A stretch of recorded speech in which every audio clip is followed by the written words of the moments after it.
Welcome in, Paul Catalina alongside Garrett Ross here on the Triple Option. Back after, 3 days of no Triple Option when you count Friday, which we didn't do one. Well, we didn't do it on Thursday, right?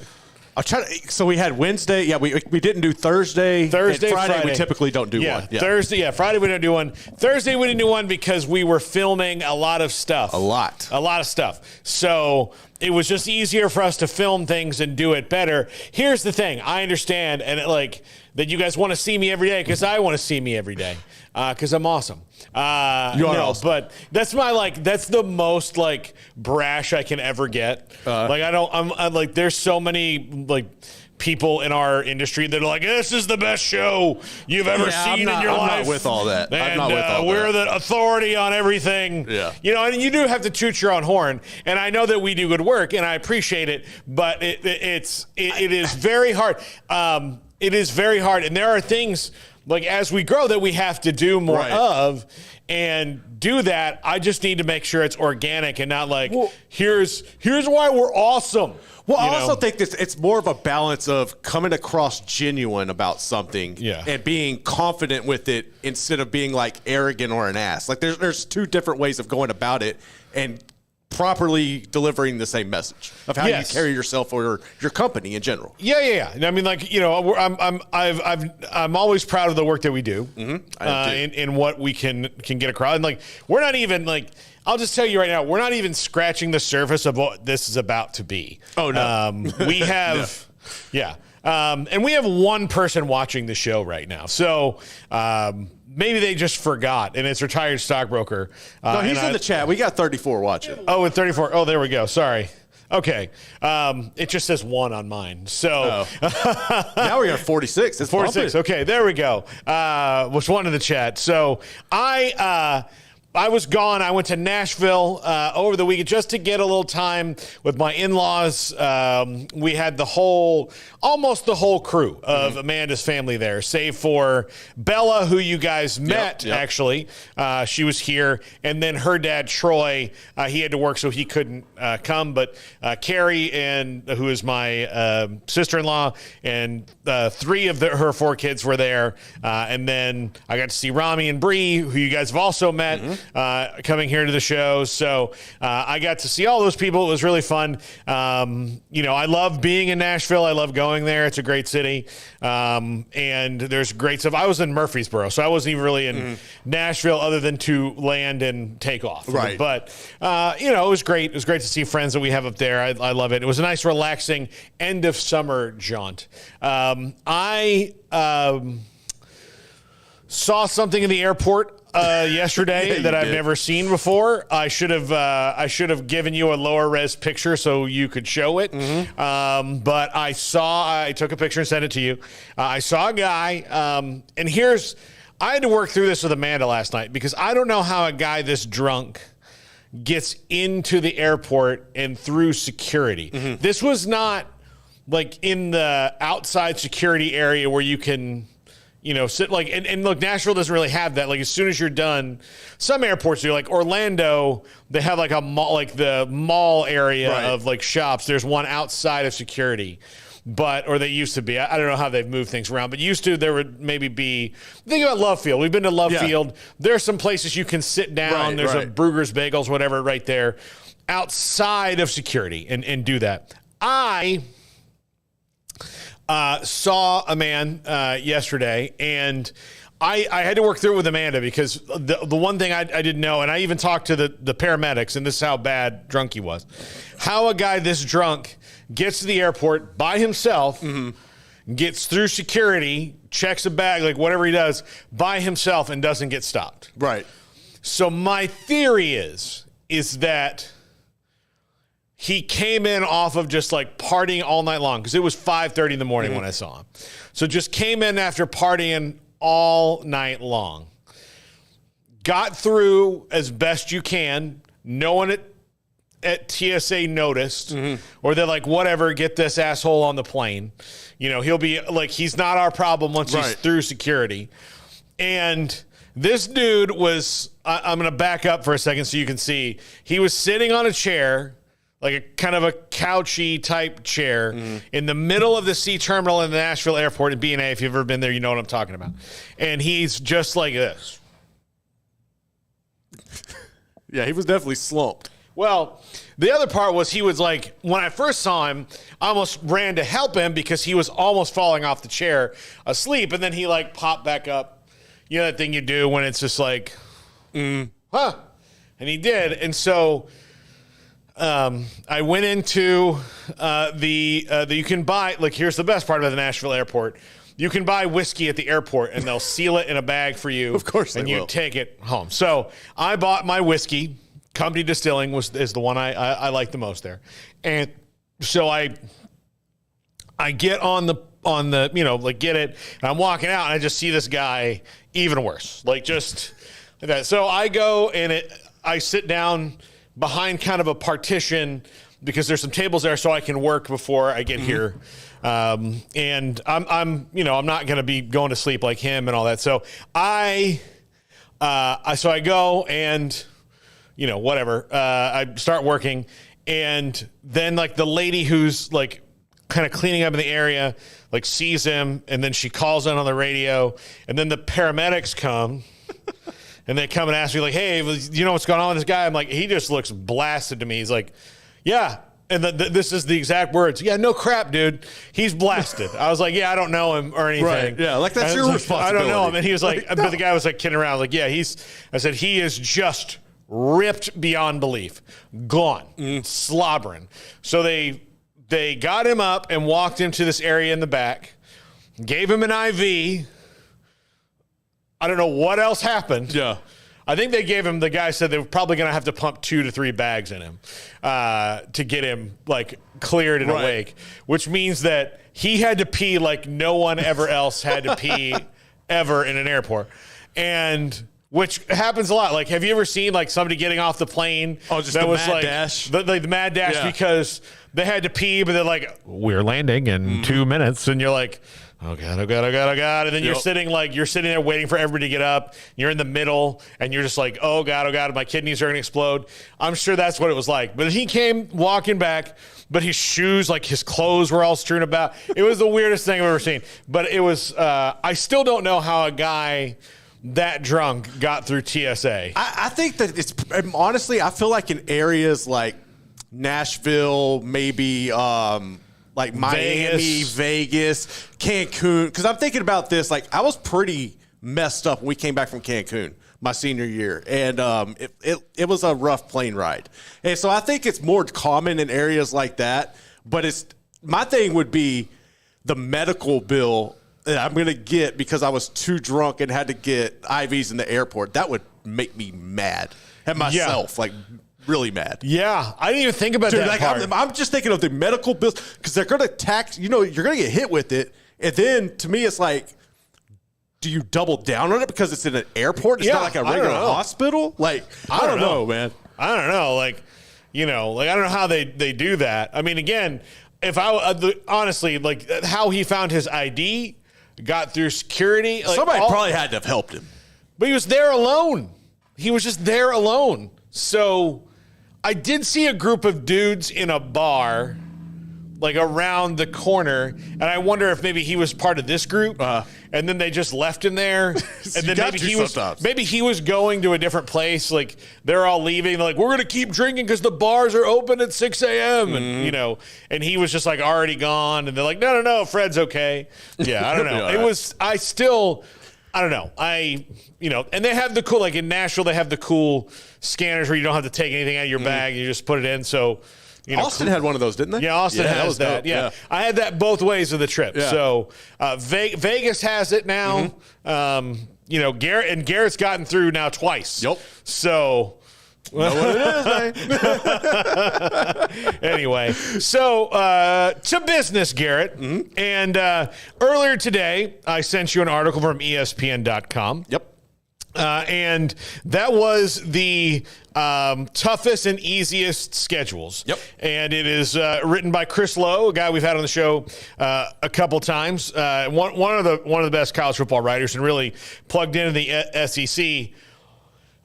We know who the toughest schedule is. Yes. It's Florida. Like that's probably where the genesis of this article started was, okay, let's compare Florida's gauntlet of a punishing schedule to everyone else in the country and see how it goes. And as we are knocking on the door here of practices starting and all that, matter of fact, we had the gathering with the Baylor coaches last night. Had a blast, I talked to Matt Pallage a lot, and I talked to Jake Spavital. I didn't really talk to position coaches. You got to talk to Caleb Collins. He's one of the newer coaches. Yeah, I talked to Caleb Collins, outside linebackers coach, man. We had a great talk for a while. Got some insight on him. Got to learn about just kind of his path and trajectory with Dave Aranda. They crossed paths at LSU and everything, and they got to talk to Aranda a little bit. But it was a lot of fun. It was a lot of great insight there. Yeah. I also think that when they told you can bring Parker out to practice, God, dude. You're going to need to bring Jack with you to I think videotape some of Jack that. might have been more excited than I was because I told Jack and he was like, yes. He's like dabbing me up. And so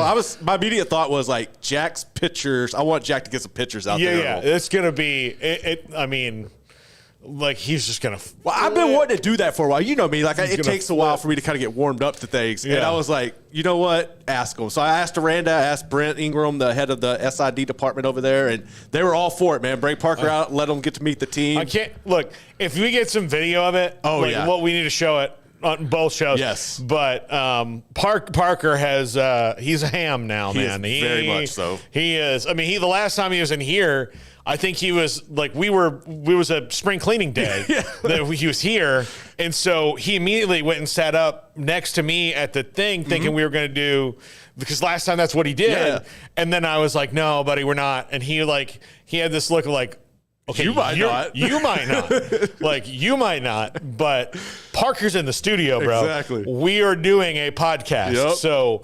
Best turn some cameras on. He does that all the time at the house, man. He'll do like a little setup and he'll go, all right, action. All right, buddy, let's do it.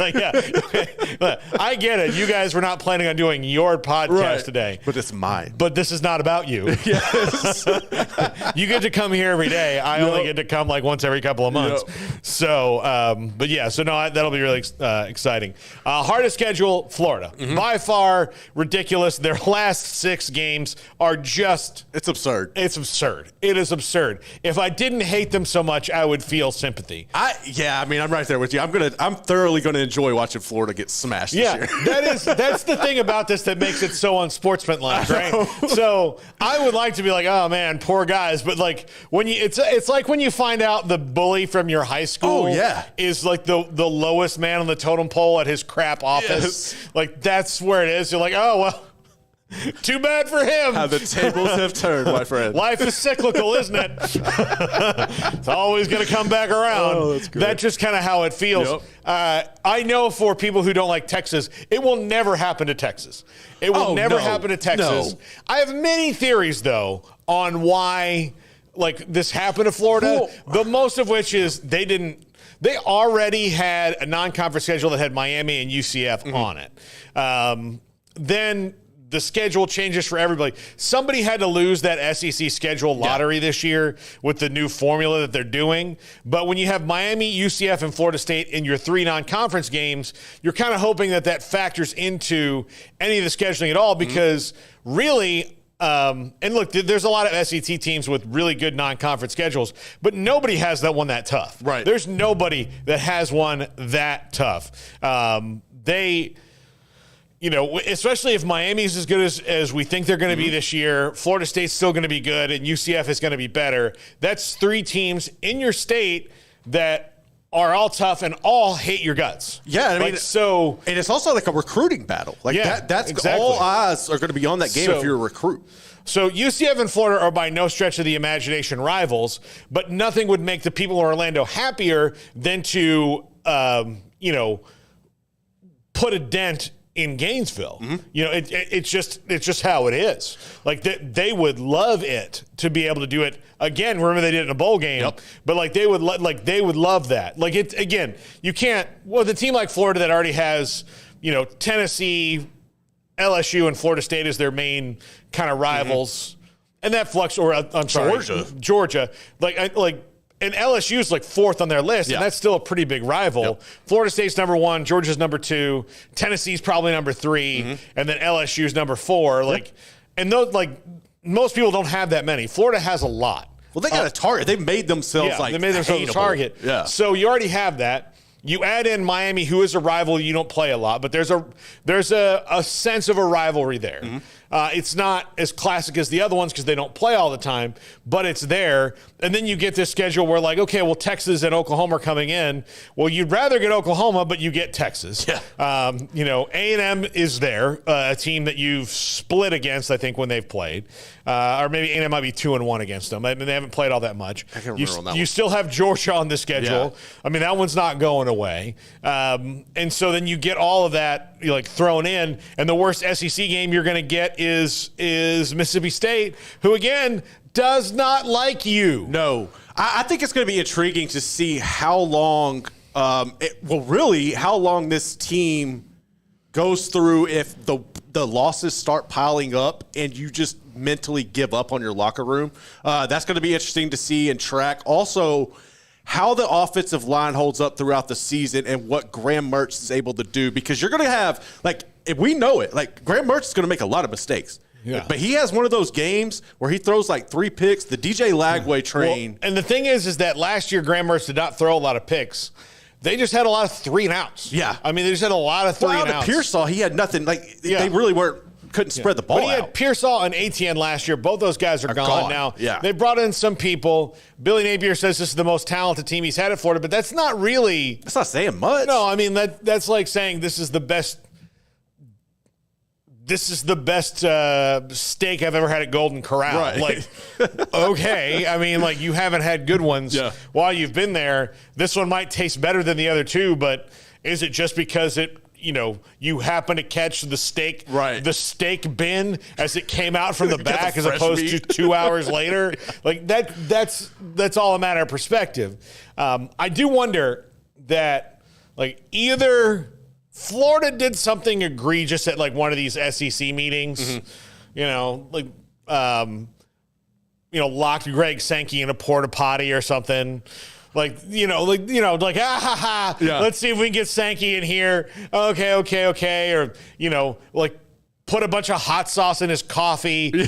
Or here's my one theory that would really make this work is that they're having some kind of fancy gala and somebody from Florida gets really drunk and goes up to Sankey's wife hey, what's your name? What are you doing here? I can definitely see that. I was all right, that's it. Dude, one thing that boggles my mind, I said this to Smokey the other day. So we had Christy Dosh on, and she was talking about NIL and everything, and she was talking about she teaches at Florida and how handling the students and going through all the changes and everything. And I'm sitting there listening to her, man, and her insight was unreal. Top-notch, remarkable what she was spitting out there. And the whole time I'm thinking, how do you have a woman on your campus with this knowledge of this and you completely have a Jaden Rashada issue unfold? That is inexcusable to me. You know what? I'll tell you. It's funny because everybody outsources, right? Yeah. So when Baylor had their gigantic scandal, you know this because we had a lot of the interns. We've had one or two here, but we had a lot of interns from the PR majors. They would come in and they would work with us, and they build their portfolio. It's a huge project. Dr. Cassidy Burleson, who's just one of the most wonderful professors and people, is the head of the program. And I asked her, she came in, she would come in and she always did a site check, and we'd do a one-on-one about who it was. And I was talking to her and said, I'm curious, did they ever come to you guys during their darkest hours and say, hey, can you work us up a PR strategy since you guys teach this? No, they paid millions of dollars to firms. That makes no sense to me. They came up with the worst strategy possible of, okay, here's how we're going to approach this crisis. And I mean, it just was terrible. I have a good friend in the PR business who was this is just bad. I don't know who came up with this, but this is, it's like they went to a political party and were like, hey, how would you do this? And be well, we would deflect. We wouldn't admit, we would just deflect. You'd be like, hey, did you in fact harass that intern? And be like, look, everybody harasses interns. Yeah, there's no proof. There's so many people, especially my opponents across the aisle. All they do is harass interns. Like that. That's kind of how their response was. So it's not surprising to me that Florida would have this problem because, and then not. All right, if you've got people who teach it, yes, like they're there for you almost for free. Yeah, for you to go. You're already paying them to teach the thing. You could ask a little advice. But instead, you get so like, well, this PR firm is, they were with this person, right, and look how they were with Paula Dean. She's doing fine now. Like, like that. That's what they do. Like, we're going to go to them, and like, okay, well, it's all a matter of perspective. But yeah, so Florida's got the toughest. Yep. Easiest Power 4 schedule overall is SMU. The toughest one they have is a game I will be at Florida State when it comes in. But the rest, they got a nice welcome present to the ACC. They got a good ACC schedule this year. They only got, one of the big three, which would be Florida State, Miami, and Clemson. Right. Whatever order Florida State and Clemson you want to put in, given on the year. So that's good. The easiest non-Power 4 schedule would be Liberty, once again. And I am not surprised because the easiest Power 4 schedule for a very long time was right down the road at Baylor, and they have the AD who made that. So I'll never understand this because it's never worked. It didn't work at all at Baylor. Like it helped you pat your stats or whatever, but when it came down to it, you had no significant win that you could hang your hat on to carry you over into playoff contention or conversation. Yeah. And then you go into Liberty, and especially how the season unfolded last year, and Oregon just flat out embarrassed you in the bowl game. When you have Caden Salter saying, I'm coming back, like you should have learned. And I know these schedules are made out ahead of time. But we've seen since COVID that you can adjust this pretty quickly, and teams have been dropping and moving. It's not as difficult as it once was. So I think if you want to make the perception of your program better, you've got to do the initial in-house stuff to help. And continually to have a schedule like this is ridiculous, man. Yeah, no, I look, you can go play one. Yeah, go get beat. Who cares? It's going to make you better. Look, they beat Baylor. Yeah. They beat Baylor. Oh, that was their announcement on the scene. So, but as far as the SMU goes, like I understand the perception saying this is the easiest overall P4 schedule. But at the same time, like I know you're playing, so you got Pittsburgh, Boston College, Virginia, and Cal. Those are all better than everybody you've been playing week in and week out. And I don't think this is something that can be taken for granted for SMU going in, because we've seen it too many times, like especially in the Big 12 over the past couple of years with the programs that are coming in. It's more difficult than it seems to be, especially along the trenches. And I think that's something they're going to be good. SMU's going to have a successful season, but I think that they got to be careful with that, not get over their skis. So the easiest Power 4 non-conference schedule is Ohio State, which is Michigan was last year, Ohio State this year. Both of them usually schedule good ones, but Michigan, I mean, it didn't matter for Michigan. They beat everybody. Right. They beat everybody solidly. I mean, there was never even the playoff. The Alabama game was close. The Washington game was close for a little bit, but they're the national champion. Like they proved it out. They didn't need a tough non-conference schedule to prove it.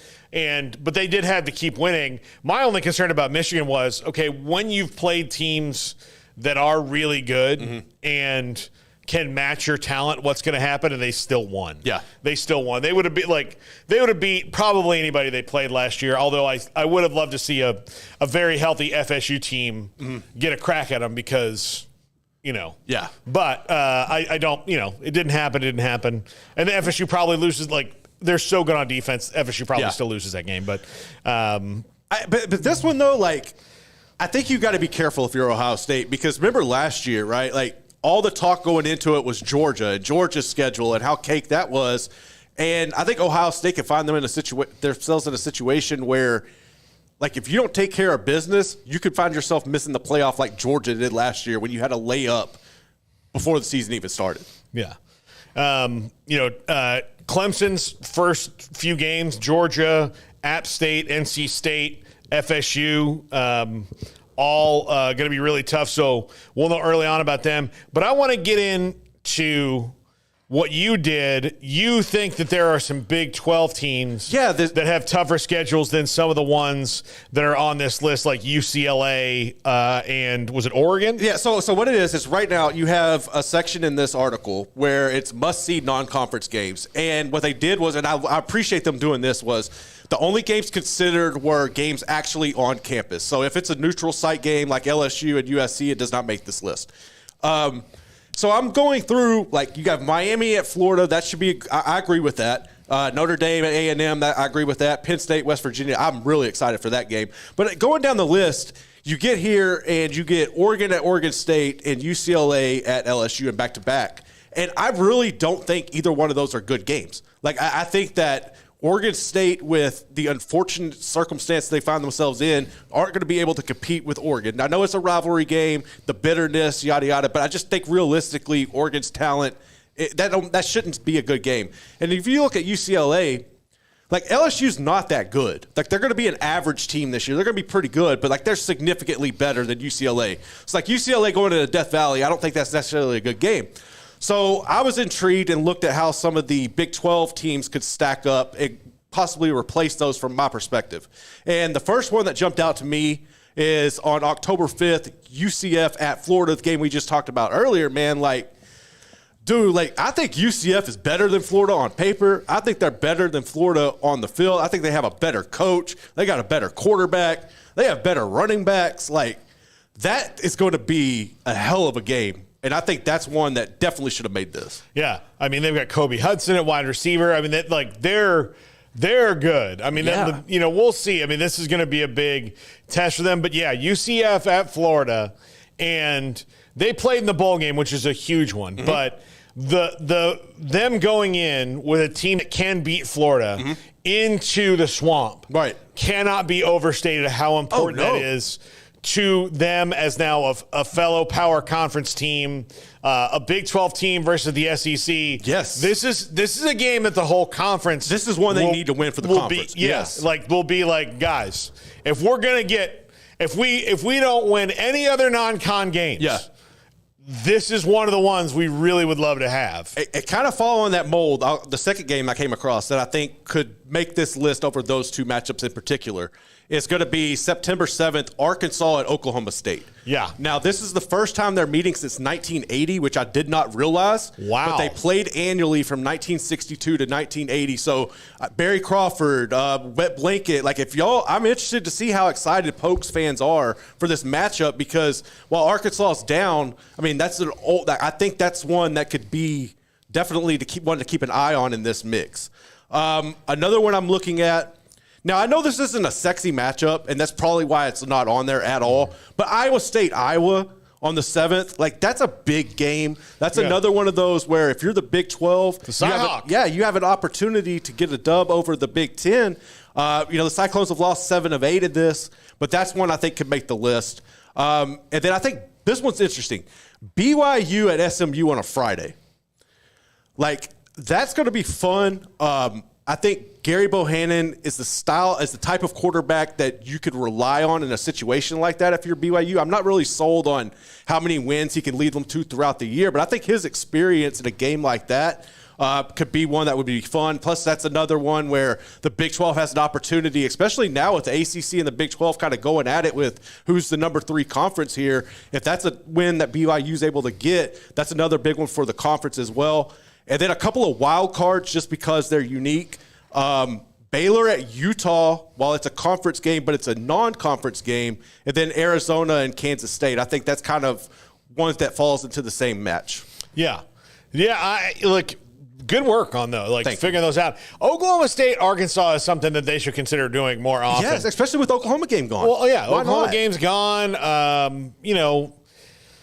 We need more cross-conference stuff like that, Big 12 SEC things, and they share a border, for God's sakes. Like, do it. Yeah, they share a border, do it. And look, I get there's probably not incentive for Arkansas to, really schedule that, given how much different the trajectories of the programs have been. But yeah, a little bit.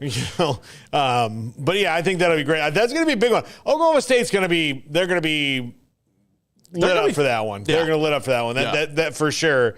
And that's a big one too for Sam Pittman. I mean, that's that. Can you beat one of the marquee teams in the Big 12 in another conference? But just think about this: like Arkansas would kill for the consistency of Oklahoma State. Like if they just had that consistency, I think they would be viewed totally different in the pecking order of the SEC right now. Well, look, right now, the only teams I put below Arkansas in the SEC are Vanderbilt. I don't even put Kentucky below. I think it's Kentucky's better than that. I think Vandy, Mississippi State, and South Carolina. Yeah. And again, between Mississippi State, South Carolina, and Arkansas, historically Arkansas is the best. Yeah, they've won. Weird. They've won the best, but right now, currently, they might as well all have A, B, C next to them as to where they are. But yeah, Vanderbilt would be again, they're in the bottom 4 of the SEC. They've been so nondescript. They have these years where oh, hey, a couple years ago they popped up and won some games and they could not sustain it for whatever reason. We'll see if John Tyson invest in the football coach like he has for the basketball coach. I doubt they have that kind of relationship. No. Also, football coaches, maybe you want to start buttering up to the Jones family a little bit more. Yeah, that's I don't understand that dynamic. I don't know if Jerry gives them money, that's for sure. But I don't think, he's got his own team to worry about. Yeah. And, thank God that thing's going back to home. But you would think, though, as much as they love it, that there would be somebody else to come through to help with that. How much do you think the fact that Arkansas only won that game at Jerry World one time? That stung a little. Had to do with, that was also, this is why this is going back home and home, because Jerry's I'm tired of, hosting this game that the team I want to win loses all the time. I appreciate y'all's money, but he can't tell the NFL we're not going to play the 49ers anymore. Yeah.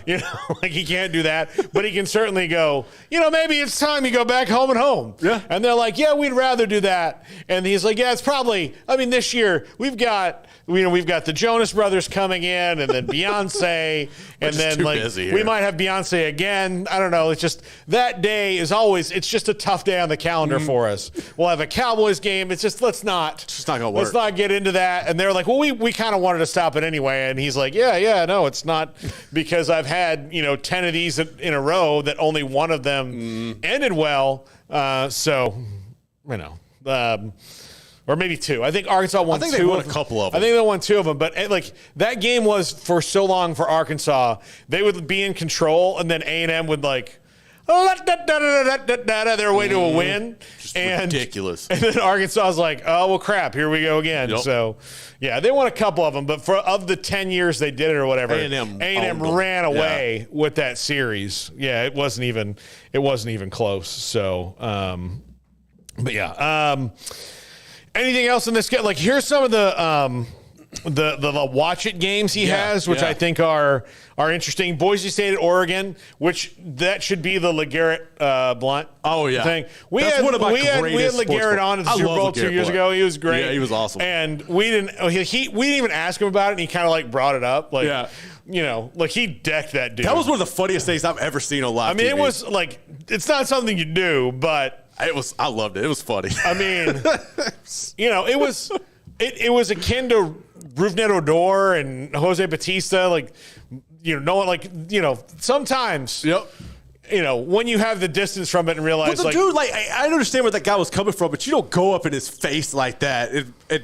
What are you expecting to happen? Look, this dude, I'm gonna tell you. We talked about it when we had him on. He's from Perry, Florida. Bro, he's swole. He's a big dude from the country. Yeah. All right. Perry, Florida is country. As a matter of fact, one of my good friends from college was from Perry. He knows her, and he knew all about her. And I grew up in Florida for a long time, and I never met anybody with I came from Bossier City, Louisiana, where only people I knew had Southern accents. Yeah. Then you go to Florida, and you're even further south, but everybody's from Boston, Chicago, New York, New Jersey, Maryland, Pennsylvania, everybody's transplanted. So you don't hear Southern accents at all. And then I went to Tallahassee, where you start to hear some Georgia kind of accents, where you'll hear a little bit of that, some Alabama in there. But Perry, Florida is, hey, y'all, you'll come to Perry? Hey, we got in Perry, we got the Peach and Watermelon Festival every June, whatever. Gosh. I don't know what it is, but it's a really small town. One stop. Sounds like Oglesby.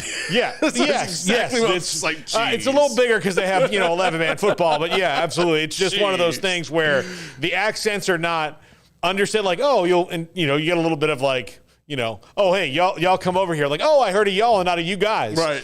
That's where I would notice the difference. Perry is one of them. When you say you guys, they're like, what guys? Those guys? Yeah. What guys? Not me guys. Oh, y'all, that's y'all. That's y'all. What, it's like you're talking in Spanish. So no. Oh, that means y'all here. That's how you say that in this part. That's Perry. You don't walk up to a country boy. Oh, no. Swole country boy and step to him. Nope. He only knows a couple types of justice. Yep. And you don't want to know what they are. You do not. There's not. But yeah, he is a country boy. And you don't do that. But Boise State and Oregon, Kansas State at Tulane. That's going to be fun. That'll be interesting because they're going there. I remember Tulane beat them a couple years ago. I hope they keep playing each other. I like that one. App State at Clemson. I would do anything. I would do anything. But Arizona State, Texas State. Ooh, I think Texas State just gets them good. Yeah, and then again, on the road. They're going to San Marcos. UNLV at Kansas. UNLV's pretty good. We buried them. That one is one they got to watch out for. Memphis at FSU. I think this game might be tougher for FSU than even Florida might be at the end of the year. With all the connections and it's going to be tough. That is their watch it game if there ever was one, for sure. Tulane also has Oklahoma. They're not messing around. Miami at USF. They're on the ascension. Do you think is that equivalent to the UCF Florida, or it's pretty close? Look, I just know that when Florida State played USF the first time, and Jim Leavitt said, this is the most important game in the history of our program, they will take that seriously. Yeah. You saw what they did last year when Alabama came in. They took it seriously. They didn't have the horses to beat Alabama in a game if it had been Olympic rules where the game was shorter, they had them. Right, yeah. But there's no it's not like basketball that they shave 8 minutes off the game and they play 40 minutes. Then 60 minutes, Alabama was going to get them and did in terrible weather in 7 national championships. That was the best coach game of Nick Saban's career because of the spike game, the Jalen Milroe, oh, you'll do it my way game. Oh, you're petulant? Okay, we don't do that here. Exactly. Make or break. We're not in Milroe Town. We're in Saban world. Yes. So let's just make sure of that. When we come